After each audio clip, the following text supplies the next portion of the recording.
Good morning, students. Today we are going to start our third lesson, Deep Water, of book Flamingo, Part 2.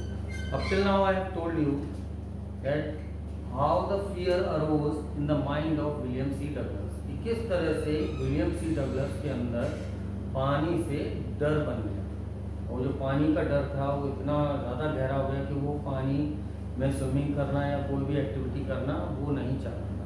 लेकिन फिर भी उसने एक अपने मन में डिटर्मिनेशन रख ली कि मुझे ये जो डर है वो ख़त्म करना है। उसके लिए उसने ये शुरुआत कहाँ से की? अपने स्विमिंग को सीखने से स्टार्ट किया। लेकिन इससे पहले जो डर बना था ये मैं आपको पहले बता चुका हूँ कि जब वो अपने फादर के साथ बीच पर गया था और जो वेव्स थी उसके ऊपर से निकली, उस समय से वो डर उसके मन में था। लेकिन अब वो बड़ा होने लगा तो अब उसके अंदर डर धीरे धीरे कम होगा। तो अब तक नाउ यही हुआ था। इसके बाद my introduction to the YMCA swimming pool revived unpleasant memories and stirred childish fears. But in a little while I gathered confidence. I paddled with my new water wings, watching the other boys and trying to learn by aping them. I did this 2 or 3 times on different days and was just beginning to feel at ease in the water when the misadventure happened. My introduction to the YMCA swimming pool. जब उसने YMCA pool में swimming करने का determine किया, निश्चय किया, वहाँ पर वो गया तो उसे वो पुराना डर याद आ गया। कौन सा वाला डर? जो मैंने अभी बताया था, एक बार वो अपने फादर के साथ बीच पर गया था जब वो 3 साल का था, और वेव्स जब उसके ऊपर से निकली तो उसके अंदर वो डर बन गया।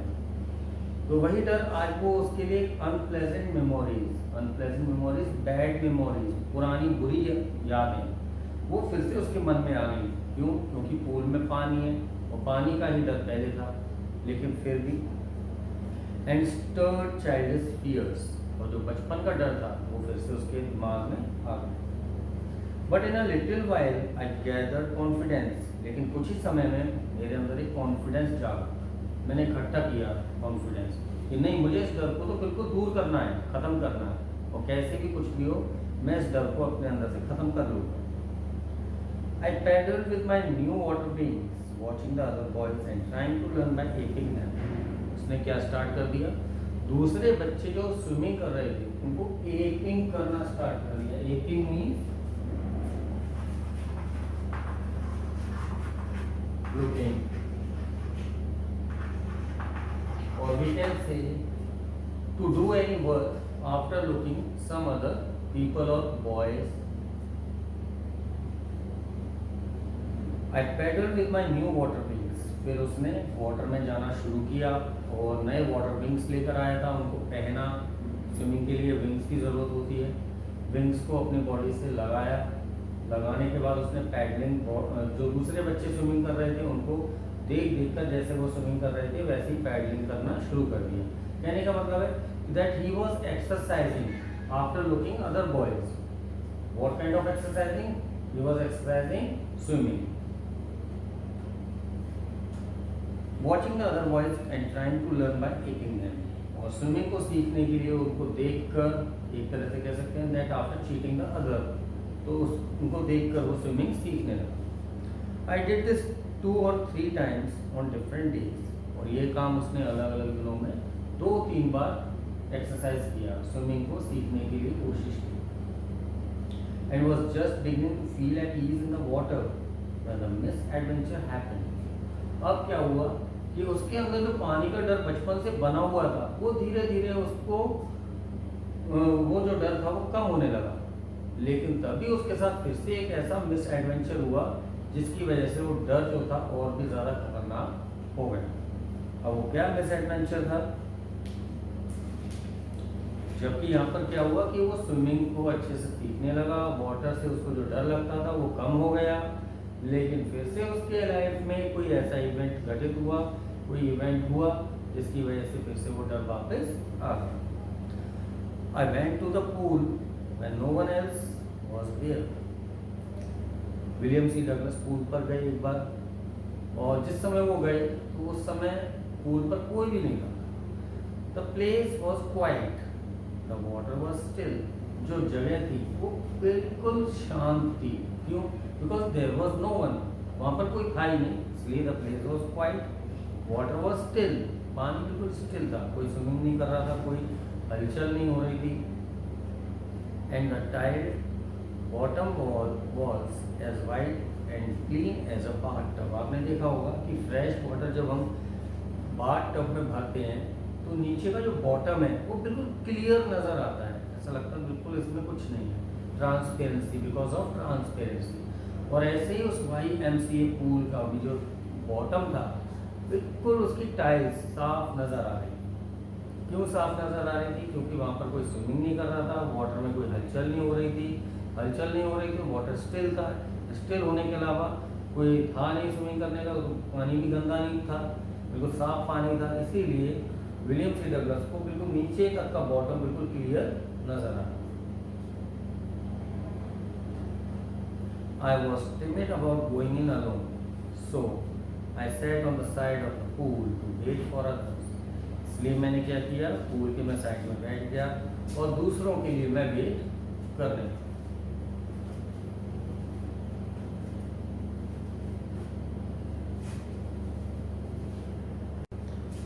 और वो वहाँ पूल के पास जाकर बैठ गया और वेट करने लगा दूसरों का कि और भी बच्चे आएंगे, वो स्विमिंग करेंगे, सीखेंगे, तो उन्हीं को देखकर फिर से मैं स्टार्ट कर दूंगा। अकेले में वैसे भी जब एकांत जगह होती है तो इंसान को डर लगता ही है। तो ऐसे करके वो साइड में बैठ गया।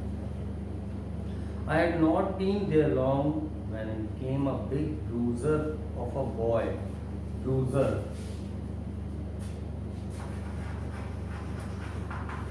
Bruiser आप कह सकते हो कि healthy boy.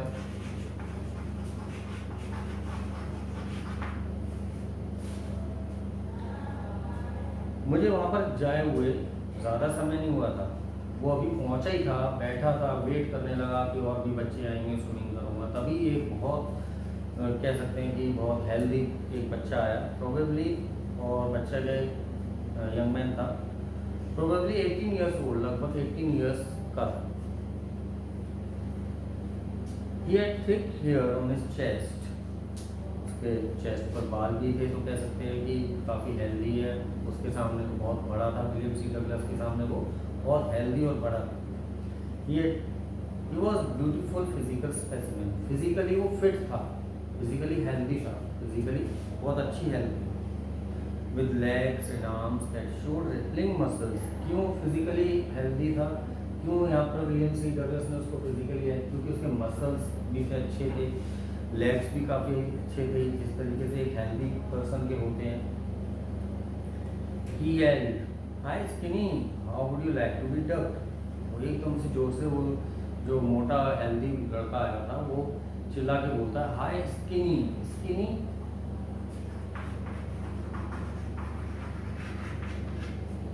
जैसे बहुत ही ज़्यादा कमज़ोर कोई बच्चा होता है, दुबला पतला, उसकी हड्डियाँ तक नज़र आती हैं, तो उसको क्या बोला जाता है? स्किनी। जैसे कि बस उसके बॉडी पर खाली खाल है। तो वो जो हेल्दी बच्चा था वो विलियम सी डगलस को क्या कहकर बोलता है? Skinny. How would you like to be ducked? क्या तुम यहाँ पर इसमें छलांग लगाना चाहोगे? अब उस हेल्दी बॉय को विलियम सी डगलस के बारे में कुछ भी नहीं पता था। वो बच्चे मोटे या हेल्दी होते हैं तो कमज़ोर या वीक बच्चों पर ये कह सकते हैं वो थोड़ा परेशान करते हैं। इस तरीके से उसने एक परेशान करने वाले टोन में उसको बुलाया, नाम भी ऐसे चिढ़ाते हुए बोलते, जैसे चिढ़ाने वाले नाम अलग होते हैं। स्किनिंग बोला उसको और उससे बोला कि क्या तुम इसमें छलांग लगाओगे? With that he picked me up and tossed me into the deep end. इतना ही उसने बोला, इतने ही बोलते ही उसने मुझे उठा लिया, और उठाने के साथ साथ क्या किया, मुझे उठाकर पानी में फेंक दिया, उस पूल में फेंक दिया। I landed in a sitting position, swallowed water, and went at once to the bottom. I landed in a sitting position. जिस तरीके से उसने मुझे उठाया, एक सिटिंग पोजीशन में उठाया, और वैसे सिटिंग पोजीशन में ही उसने मुझको उस पानी में, पूल में फेंक दिया। Swallowed water and went at once to the bottom. और वो बॉटम तक जाने लगा, पानी उसके अंदर जाने लगा। I was frightened but not yet frightened out of my wits. मुझे बहुत ज़्यादा डर लग रहा था, लेकिन ये डर मेरी अपनी वजह से नहीं था कि मैं कोई अपनी चालाकी से या अपने जानबूझकर डर रहा हूँ। ये डर तो मेरा वैसे ही था, अपने आप नहीं था, किसी और की वजह से था। On the way down I plan, जब मैं नीचे जा रहा था, अब जब कभी इंसान कहीं फंस जाता है तो वो कोशिश करता है कि अपने दिमाग से मैं इस परेशानी को दूर करूं और उस परेशानी से निकलकर अपने आप को बचाऊं, जिससे कि मैं आगे सही हो जाऊं। तो उसी तरह से यहाँ पर भी परेशानी जब आती है तो माइंड में कई तरह के प्लान्स बनते हैं, प्लान्स के अकॉर्डिंग हम काम करते हैं। तो उसने भी ऐसे प्लान बनाया। When my feet hit the bottom, जब मेरे फीट बॉटम को, पूल के बॉटम को हिट करेंगे, I would make a big jump, और मैं उस समय क्या करूँगा, बहुत ही तेजी से अपनी पावर के साथ उस बॉटम को हिट करूँगा, जिससे कि वो जंप हो, एक अच्छी जंप हो, जंप करूँगा, कम टू द सरफेस, और इस तरीके से फिर मैं जब आऊँगा सरफेस तक आ जाऊँगा। लाई फ्लैट ऑन इट, और सरफेस पर, पानी के सरफेस पर जब मैं ऊपर आ जाऊँगा तो उसके ऊपर फ्लैट हो जाऊँगा। And paddle to the edge of the pool, और जिस तरीके से मैंने पैडलिंग करना और बच्चों को देखकर सीखा है, वैसे ही पैडलिंग करके शायद मैं किनारे तक पहुँच जाऊँगा और अपने आप को बचाऊँगा। ये जस्ट उसकी प्लानिंग थी। कभी भी कोई इंसान किसी काम को नहीं जानता है तो वो और उस परेशानी में फंस जाए तो बस प्लानिंग के द्वारा अपने आप को बचाने की कोशिश करता है, भले ही उस काम के बारे में उसे जानकारी हो या ना हो। यहाँ पर भी विलियम सी डगलस, यही उसके माइंड में बात आती है कि मैं अपनी इस प्लानिंग के साथ अपनी जान को बचा लूँगा। It seemed a long way down. Those 9 feet were more like 9, and before I touched bottom, my lungs were ready to burst. जब मैं नीचे जा रहा था, पानी के अंदर जा रहा था, तो ऐसा लग रहा था बहुत लंबा टाइम। कभी कभी क्या होता है कि आपने देखा होगा कि एग्जाम्स हो रहे हैं और आप एग्जाम दे रहे हो, तो 3 घंटे का एग्जाम है और आपने आधे घंटे में जितना आता है आपने कर लिया, तो जो बाकी के जो 2.5 घंटे हैं वो ऐसा लगता है पता नहीं कितने युगों से मैं यहाँ बैठा हूँ, निकल नहीं पा रहा हूँ, बहुत लंबे टाइम से मैं ये सब। और ये सब कब होता है, जब परेशानी में इंसान फंसा हुआ होता है।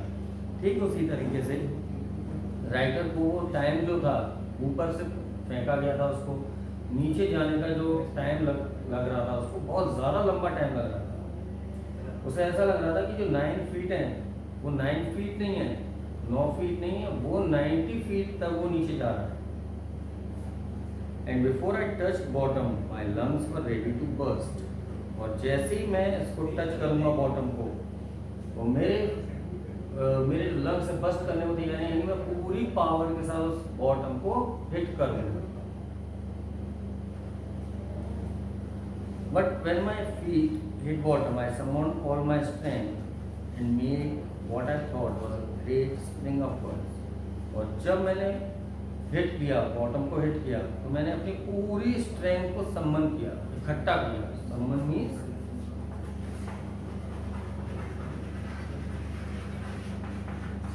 to collect or to gather.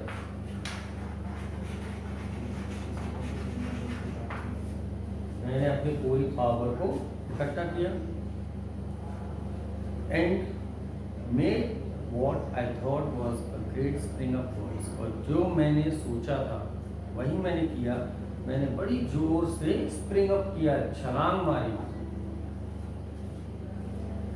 I imagine I would walk to the surface like a cock, और मैंने इमेजिन पहले किया हुआ था कि मैं जैसे उसको हिट करूँगा तो एक बॉब की तरह हिट करके ऊपर आएगा। I would walk to the surface like a cock, जैसे आपने देखा हो कॉर्क की बॉल होती है, क्रिकेट खेलते हैं तो कॉर्क की बॉल पे हम हिट करते हैं या फिर उसको ज़मीन पर मारते हैं ग्राउंड पर, तो वो जो बॉल है वो ऊपर जंप करती है, स्प्रिंग करती है। तो इसी तरीके से उसने सोचा हुआ था कि मैं अपनी पावर को गैदर करके, कलेक्ट करके, इकट्ठा करके मैं हिट करूँगा और बॉब की तरह ऊपर फास्टली आ जाऊँगा और तुरंत ही मैं फ्लैट हो जाऊँगा और अपने पैडलिंग करते हुए किनारे पर पहुँच जाऊँगा। Instead I came up slowly, लेकिन ऐसा नहीं हुआ, मैं ऊपर तक आया slowly slowly. I open my eyes and saw nothing but water, जब मेरी आँख खुली मैंने देखा कुछ भी नहीं है, सिर्फ चारों तरफ पानी ही पानी नजर आ रहा। Water that had a dirty yellow tinge to it, tinge means colour.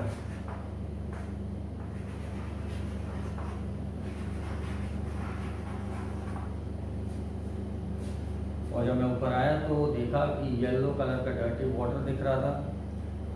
I grew panicky, panicky to have a great fear,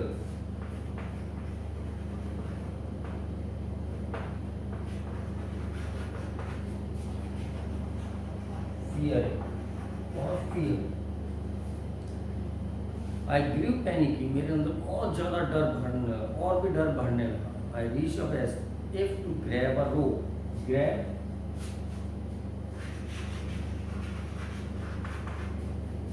to catch.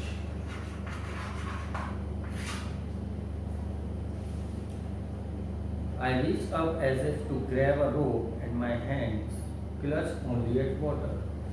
और जैसे मैं ऊपर गया, I reached up as if to grab, ऐसा लग रहा था जैसे मैं किसी रस्सी को पकड़कर ऊपर जाने की कोशिश कर रहा हूँ, लेकिन ऐसा कुछ भी नहीं हुआ। सिर्फ मेरे हाथ में कोई रस्सी नहीं थी, मेरे हाथ में सिर्फ पानी ही पानी था और कुछ नहीं था। वो सब उसकी इमेजिनेशंस थी। I was suffocating, suffocating means अब मेरा दम घुट रहा था, पूरी तरीके से मेरे अंदर से सांसें बंद हो रही थी, ऐसा डर भी था। I tried to yell but no sound came out, मैंने चिल्लाने की बहुत कोशिश की लेकिन कोई भी आवाज़ नहीं निकली। अब जब वो पानी के अंदर है, पानी पानी है, तो जब वो चिल्लाएगा भी तो वैसे भी कोई नहीं सुन पाएगा, और फिर भी वो चिल्लाए भी तो कैसे चिल्लाए, पानी अभी तक तो नाक के द्वारा फिर मुंह से भी अंदर जाएगा। Then my eyes and nose came out of the water, तो धीरे धीरे वो ऊपर आ रहा था, और धीरे धीरे ऊपर आने पर उसकी आईज और नोज दोनों वाटर से ऊपर आ गए। यानी कह सकते हैं सरफेस ऑफ द वाटर, पानी का जो सरफेस था उससे उसके बॉडी का जो पार्ट था आईज और नोज वो ऊपर आ गए, वो नीचे से धीरे धीरे ऊपर आ गए। बट नॉट माई माउथ, लेकिन कंप्लीटली उसका पूरा हेड ऊपर नहीं आया, उसका माउथ भी नहीं आया, सिर्फ और सिर्फ यहाँ तक का पार्ट पानी से ऊपर हो गया, जिससे कि दिख सकता था कि क्या है क्या नहीं है। उसने जो सोचा था कि फास्टली आऊँगा तो मैं फ्लैट होकर पैडलिंग करके सीधा निकल जाऊँगा, but it was not happened according to his imagination. तो स्टूडेंट्स, आज का पार्ट 2 यहीं तक है। टुमारो आई विल डिस्कस और explain you part 3 of this lesson, Deep Water by William C. Douglas for class 2. Thank you. Goodbye.